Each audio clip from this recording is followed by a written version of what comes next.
Story of somebody, Sorry.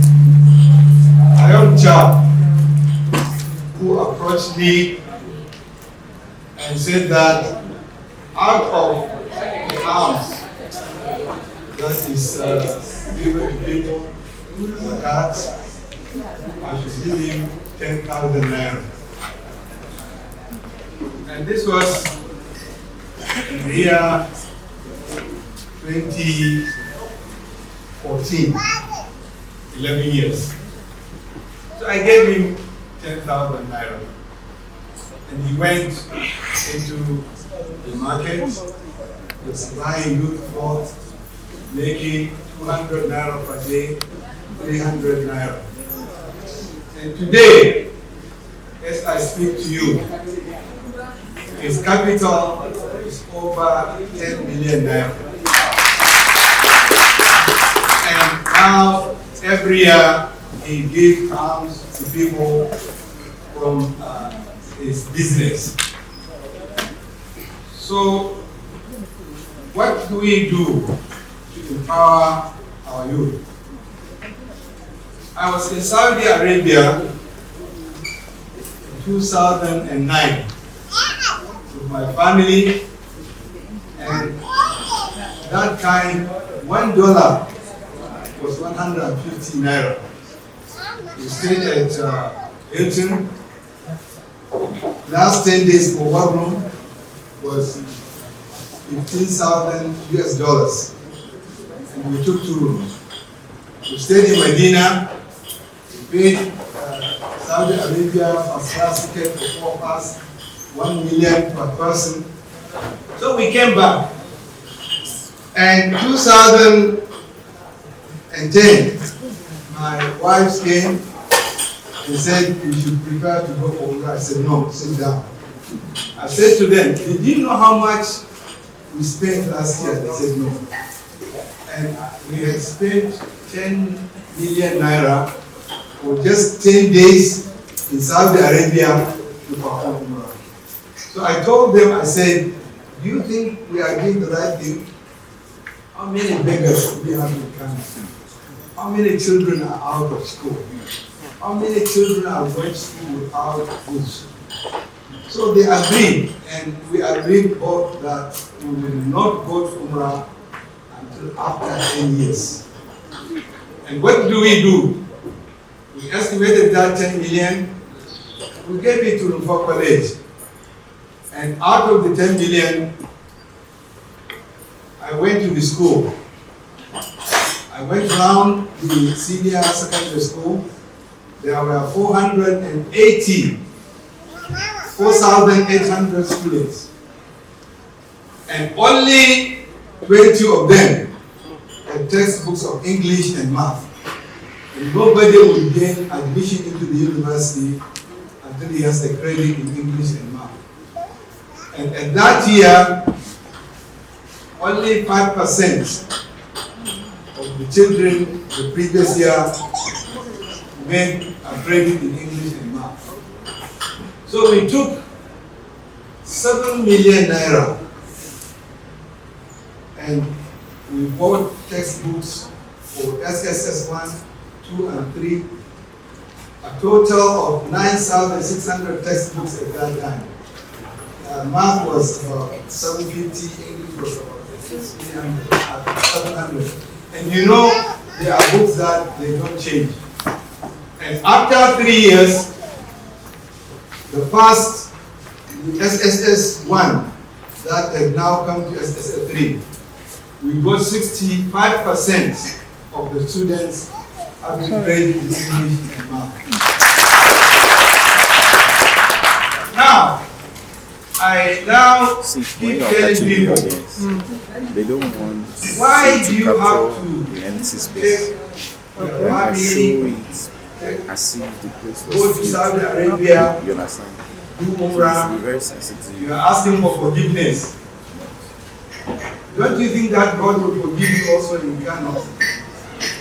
So, what I'm saying is, if you look at the number of Nigerians last year who went to Umrah, 65,000 people. This is even the official figure. Hajj, 65,000 people. And I'm sure Umrah must have been more than Hajj because Hajj is restricted. The 65,000 people who went to Hajj last year spent 725 billion naira.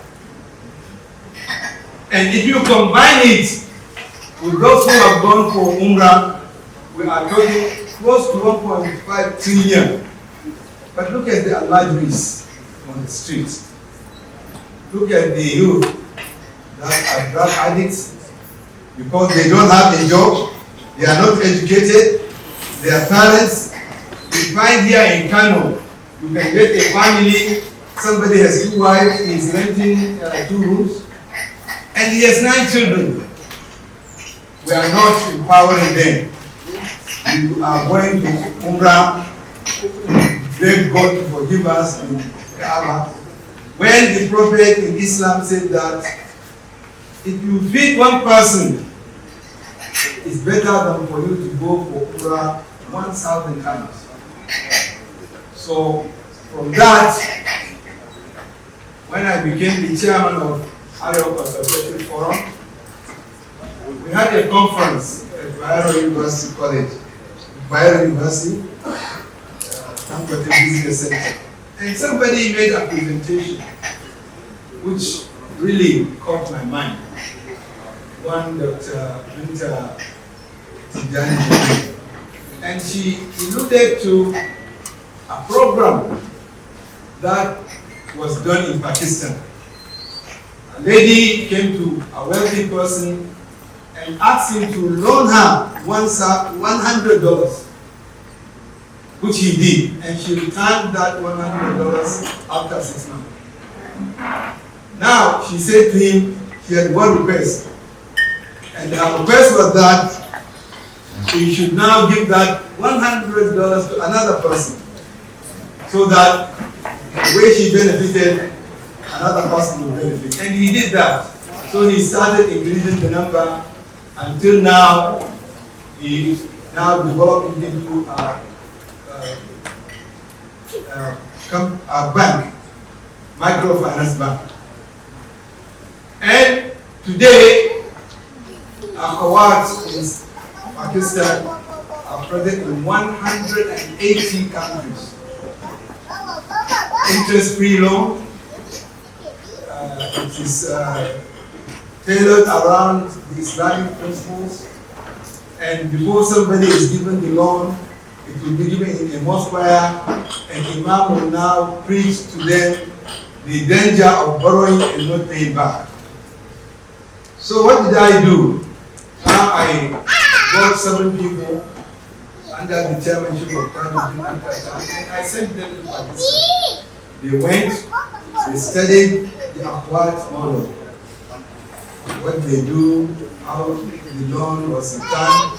They had 99.9% return from the people who took the loan. So we now developed it to suit our own environment. We registered a company under Corporate Affairs Commission, an organization. We call it Akwat Empowerment Initiative.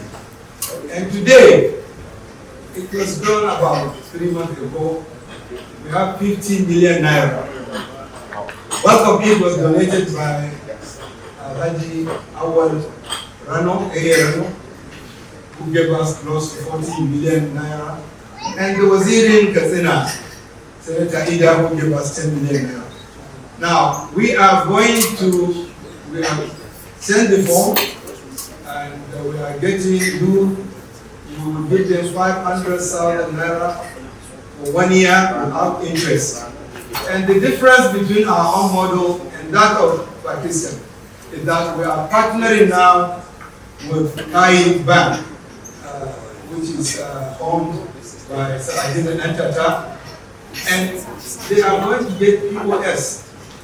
The bank has assured us that after 1 year, they are liable. They will be the ones to return our 20 million naira because we are starting with only 40 participants.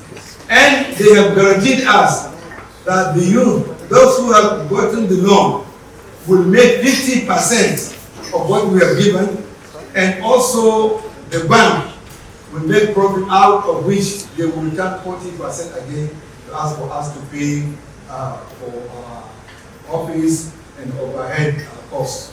So what I'm saying here is, you see, here in Nigeria, in the month of Ramadan, we want to now get people to line up, and we are giving them food, we are feeding them. Rather than we feed somebody, we should teach them on how they will now earn a living and get money to feed themselves. Feeding people is good, but empowering them is better. Now look at the hard estimate I gave you.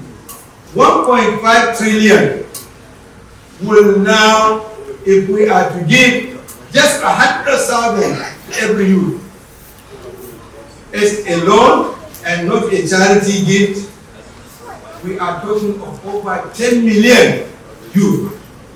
Would that not be better for us in Nigeria? Thank you very much.